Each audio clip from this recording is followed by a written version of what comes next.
In the universe are billions of galaxies. In our galaxy are billions of planets. But there is only one Earth. So let's pledge together to take care of it. When the global pandemic locked us down, Mother Earth began to heal herself. Skies got clearer, the air lighter, water became cleaner. Flamingos flocked back to Mumbai. After decades, the majestic Himalayas were visible from the cities of Jalandhar and Saharanpur. We witnessed a cleaner Ganga. Yamuna too became less polluted. Now, as we have opened up and everything is back to normal, we have the opportunity to rethink, reboot, and reimagine our relationship with nature. Hello everyone and welcome back to my channel. I wish you all a very happy World Environment Day. So in today's video, we'll be discussing a few eco-friendly habits which will help us save the environment and live a more sustainable life.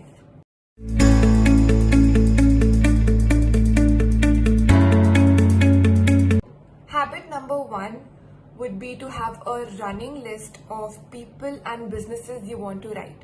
A lot of times we see on our social media that people voice out their opinion about climate change, global warming, or other important issues. They also complain and criticize a lot of business practices, be it packaging practices or any other unethical business practices followed by a lot of companies, or it can be any bill passed by the government. But writing on social media does not actually help. So what you can do is that you can make a list of all these people or all these businesses or companies, and you can reach out to them via mail or via call, and that would actually have a greater impact. So writing a list of these things or just maintaining a list of names would not help. You actually have to go on there and take action. It may seem like that you are just another voice in the wind and it will not make a big difference. But if you do not say anything, it is definitely not going to make any difference. So it's very important to take action.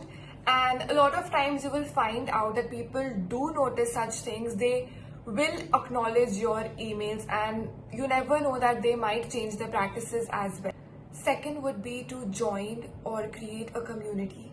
Now, whatever change you want to bring in the society, having a community or creating a community is one of the best ways for driving change. You will meet a lot of people whom you would relate to and a lot of people with newer perspectives, and you can learn so many things from them. So build a community around you, find like-minded people who would want to work for this, who would want to work for the betterment of the environment, and it will definitely drive change. It will motivate you, it will bring you a lot of new perspectives. No matter however bigger the problem is, but once we work as a community, once we work together, it's possible for us to come up with a number of solutions and actually start taking action towards that problem.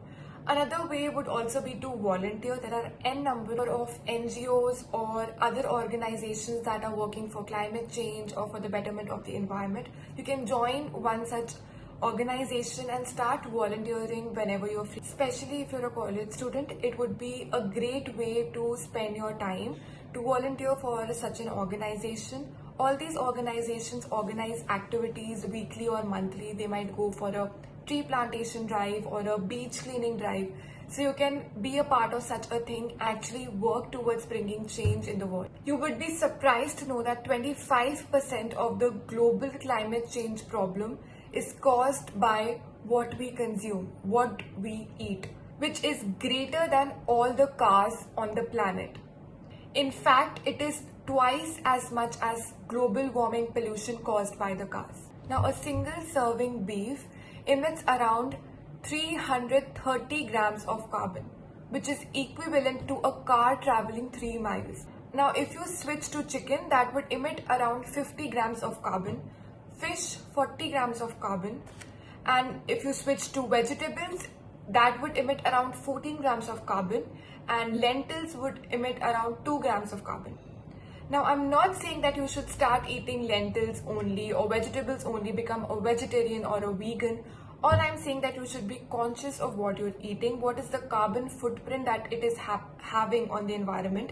A lot of us are unaware of all these things, and maybe you can start making small changes in your meat consumption, and that would actually have great impact on our climate.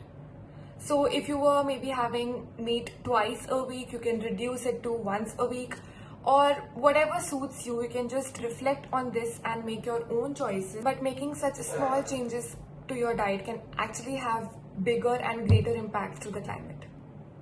Next point would be to question everything and be conscious of our actions. So you need to question everything. Why do you do, buy, eat, say, or think anything? You need to have an idea of the carbon footprint that an item would have before buying it.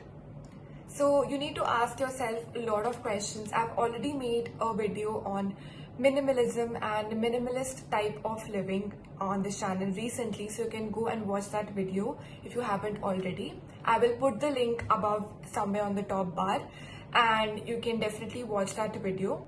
Minimalist living can directly help us to have a lot of positive changes on the environment, and it is also good for our mental health.